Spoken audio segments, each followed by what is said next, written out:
Have you ever wondered about the untold stories behind the meanings of Welsh place names?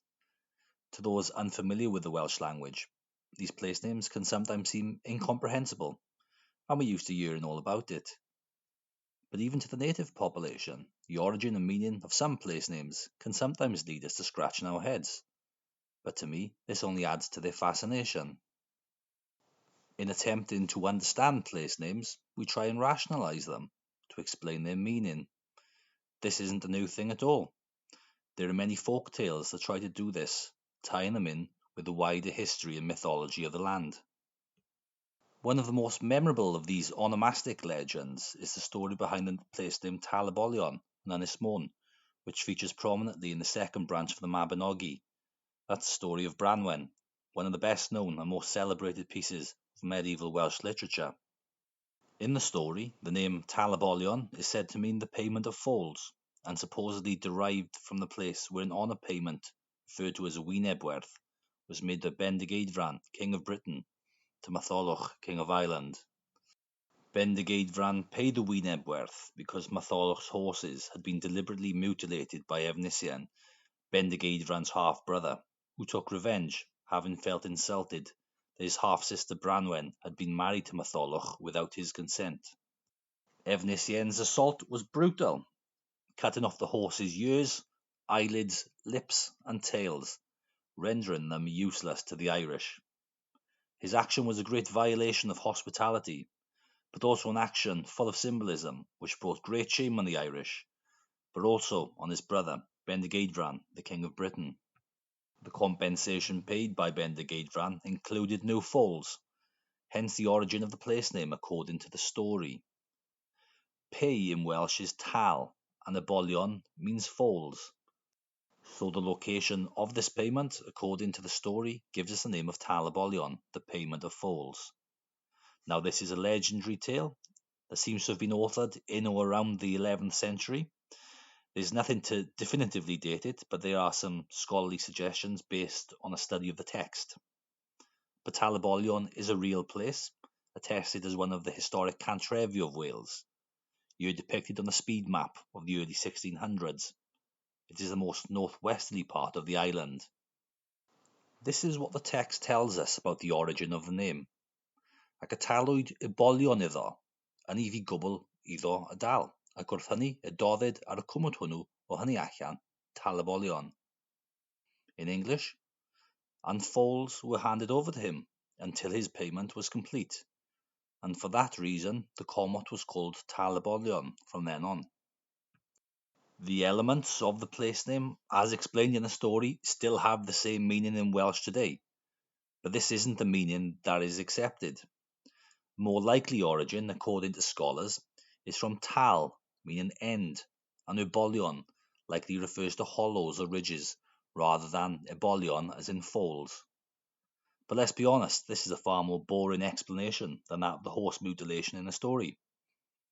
In the context of the story, this event is more than just a subplot to explain an interesting place name. Efnisien's brutality towards the Irish horses is the key plot catalyst for the events in the story that follows. The mutilation rankled so much with the Irish that they sought their own revenge by abusing Branwen, resulting in a war that destroyed the ruling dynasties of both countries. And I think the place name was seen as giving credence to the story and a more tangible connector to the event. The impression that we're left with is that the mutilation of the noble and prestigious horse was so terrible an act that it could never be fully forgiven, despite wynebwerth being paid by the king. This is one of a number of stories that feature horses in the Mabinogi. They are particularly associated with the characters of Pwyll and Rianon. In the first branch, Pwyll exchanges horses with Arawn, king of Anwfn. He rides for hunting and uses them for pursuing the character of Rianon. Rianon herself features in the first and third branches. She's one of the best known figures from Welsh legend and is closely associated with a number of horse-related themes and motifs. So why did Efnisien take it out on the horses like he did in the Branwen story? What did the action really mean? The most obvious thing to point out is that the Irish had lost a valuable asset. In the pre-modern age, horses were extremely useful and highly prized for their strength, speed, and intelligence. They enabled mobility and were capable of being utilized for a variety of tasks, such as transportation and agriculture. They were also connected to high-status pursuits, such as warfare and hunting. A mounted huntsman is here depicted on the impressive early medieval cross of Cumbelin from Glamorgan. This was a noble activity, and the horses contributed to the high status of the riders. Hunting on horses is a recurrent theme in Welsh literature and legend, and often preceded otherworldly encounters, and often symbolised bravery and heroism. But there must be more to horse mutilation than just the loss of a valuable asset. After all, the Irish were well compensated for their losses in the story. Interestingly, traditional Welsh law makes reference to similar mutilation acts. The legal codes, known as Cyfraith Hywel, outline penalties for harming both the flesh and tails of horses. The codes also suggest a connection between masculinity and horses, as it is explicitly stated the horses reserved exclusively for men. One particularly insightful record is a requirement for horses with damaged tails to be kept out of sight until they have regrown. The sexual vigour of the horse endowed it with symbolism associated with fertility and prosperity. A docked tail wouldn't really make much difference to the utilisation of the horse, but it does seem to have been a taboo, underscoring the symbolic importance attributed to the tail. This is usually interpreted as an emasculation for both horse and rider. The tail was believed to symbolise the horse's virility, and by proxy, that of the rider. Notice this depiction of a horse with an undocked tail from one manuscript of Welsh law. In 13th century England, tail docking as an expression of an insult or hatred was recorded against the horses of Thomas Becket, the Archbishop of Canterbury, who wasn't too pleased about it. Efnisien action seems to be a more extreme example of something like this. Similar horse mutilations are mentioned in other Welsh stories too. In the life of St Cadog by Livris, Cadog instructs his monks to cut the lips and ears off the horses of Sawl ben Uchel in order to humiliate them. This hagiography seems to have been composed in the 11th century, but set earlier in the 6th century during the life of St Cadog, and it could have a historical basis, although the historicity of these hagiographies is doubted by many. So I think we can say that the true significance of the horse mutilation lies in its symbolism. Essentially, the horse was a proxy for the qualities of the rider, and the harm inflicted on the horse translated into the damage to the honour and status of the rider. Given that these horses belonged to the retinue of the King of Ireland, any public dishonour would have been a real burden. When I was reading about this topic, what stood out to me was the fact that traditional Irish and English law has little to say regarding horses compared to that of Wales, which to me seems to indicate their particular symbolic importance to Welsh culture. This is reflected in the literature of our country, where horses feature prominently in even the oldest sources. The triads are a pre-modern mnemonic device that have been preserved in many of the oldest manuscripts. Horses feature prominently throughout, portrayed as revered companions, particularly in the context of heroic exploits. The triads of the horses, or Trioedd y Meirch, also constitutes a substantial segment within the triads, which focus on horses and often emphasize the importance of specific horses, highlighting their names, which are always of a descriptive nature, their roles in battle, their exceptional qualities, and their connection to legendary figures or events. Horses are also praised by the bard Taliesin, one of Wales's greatest cultural figures. Attributed to him is a poem called Canu y Meirch. The central section of this poem lists famous horses and their legendary owners. The first and third section of the poem is more problematic to interpret, but reference Taliesinnic elements such as transformation and praise for the natural elements. To me, this poetic work alludes to the ancient spiritual beliefs of the Britons. Horse imagery is intertwined with allusions to sun worship and transmigration. Like many works attributed to Taliesin, Canu y Meirch has ambiguous and no doubt polysemantic meanings that can only really be understood with initiated knowledge. But what is obvious is that this poetic work emphasizes the symbolic value of horses, depicting them not only as animals, but as revered entities that contribute to the richness of Welsh literature and the portrayal of heroism. Canu Meirch is notable as it also mentions the horse of Arthur, but not by name. The description of Arthur's horse makes it obvious that the horse was a true war horse and an important weapon in battle itself. A March Arthur, a Hovin Roddy Cyr, an Arthur's horse, fearless in inflicting injury. The nobility of mounted warriors and the role of horses in warfare is a particularly important theme throughout early Welsh sources. The Gododdin is a celebrated poetic work that includes vivid descriptions of equestrianism and its connection to warfare and the wider culture. The subject of these elegies seems to be a preemptive Brythonic cavalry attack on an Anglian enemy in the late 6th century Hen Ogledd. There are repeated descriptions of the Gododdin warband as 300 mounted warriors. Surprisingly, some have dubiously suggested that the horses could only have been used for mobility. But from my reading of this source, there are clear descriptions of mounted combat. Yes, many aspects of this poetic work are ambiguous, but it is clear that the horses described were true war horses, in the same way as the triads and Canu Meirch seems to have described war horses. What is also evident in the Gododdin is the perceived honour of the warriors, essentially a precursor to the chivalric ideal of the High Middle Ages. Despite the inferred tragic outcome for the Gododdin, the bravery and nobility of individual mounted warriors is praised. They have done their duty and acted honourably. Indeed, if the real battle was a defeat at all, the later Audlai seem to have exaggerated the severity of the loss in order to further highlight the nobility of the warriors. These depictions of horses on a Pictish stone have been dated to the early Middle Ages.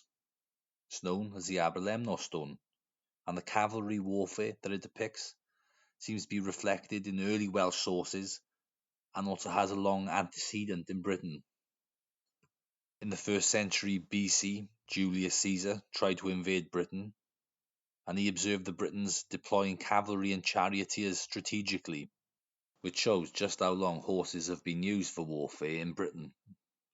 According to Caesar, but the barbarians, meaning the Britons, upon perceiving the design of the Romans, sent forward their cavalry and charioteers, a class of warriors to whom it is their practice to make great use in their battles, and following with the rest of their forces, endeavoured to prevent our men landing.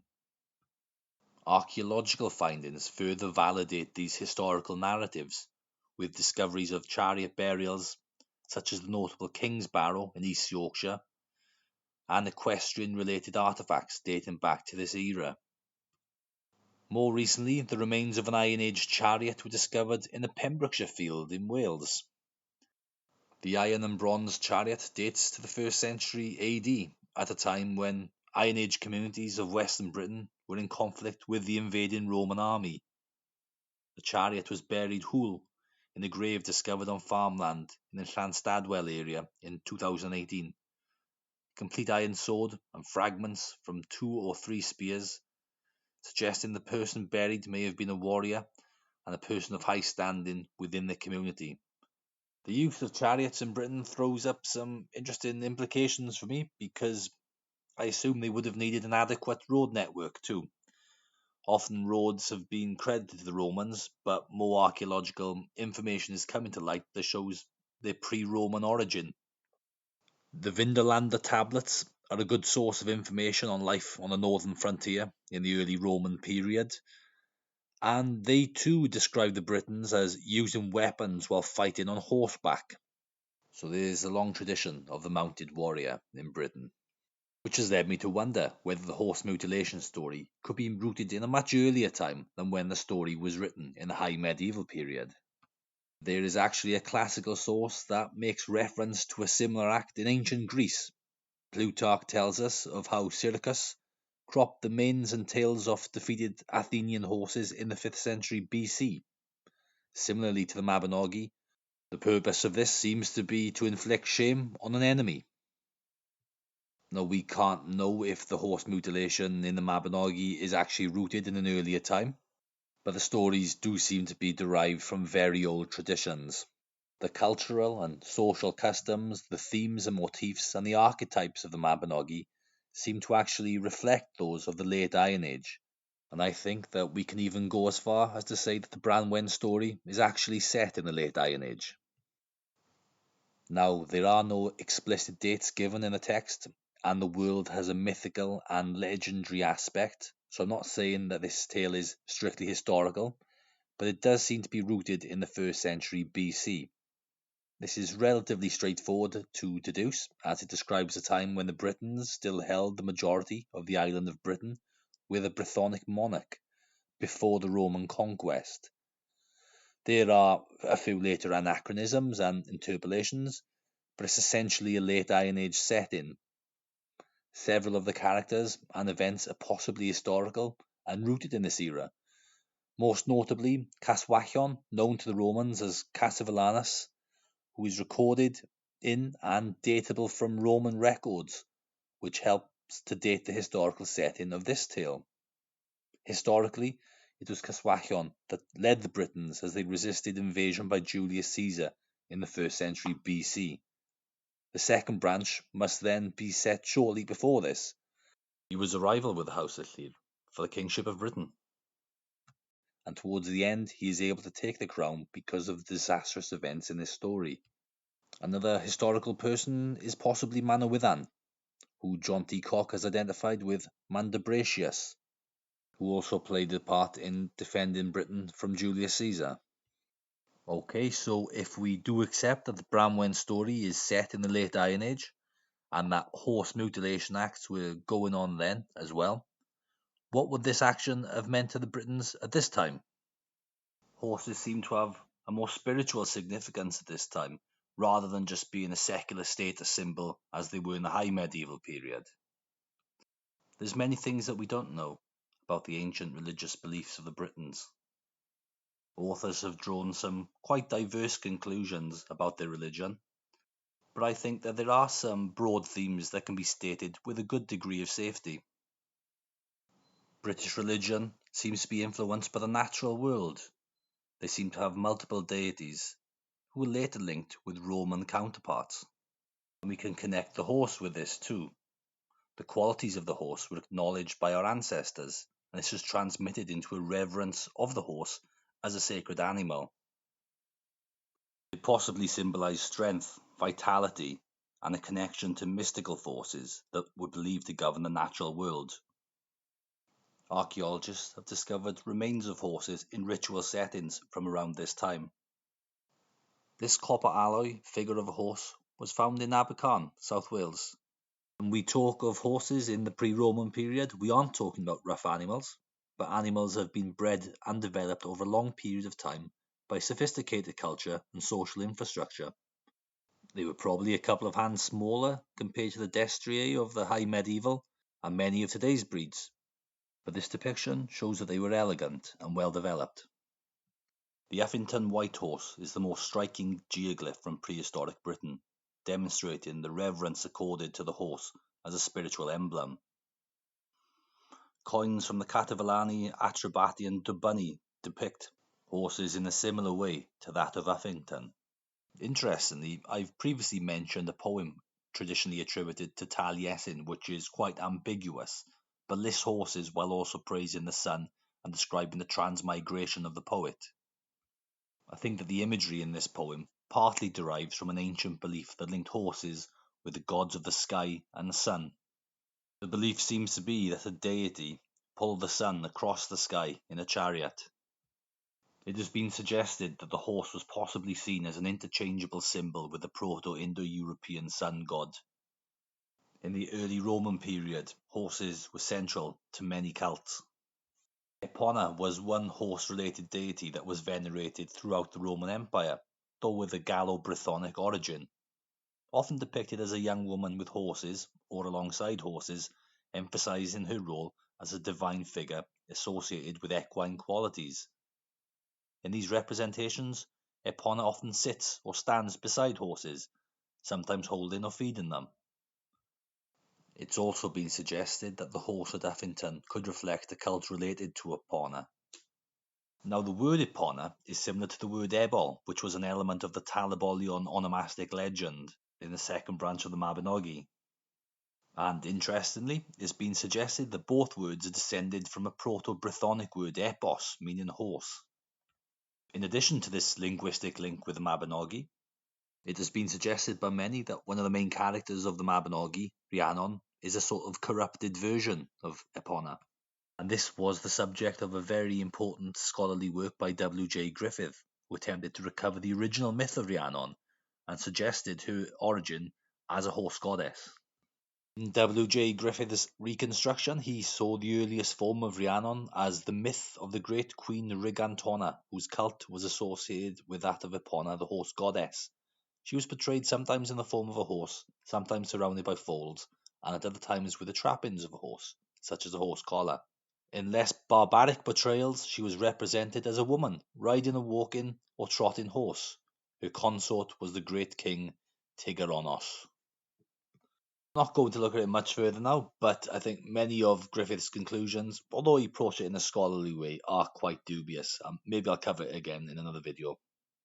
Okay, I'm going to wrap it up now. I was only supposed to be doing 5 minutes on this, but I hope that this has been interesting and that you've learned a bit more about horses and their connection with the Mabinogi.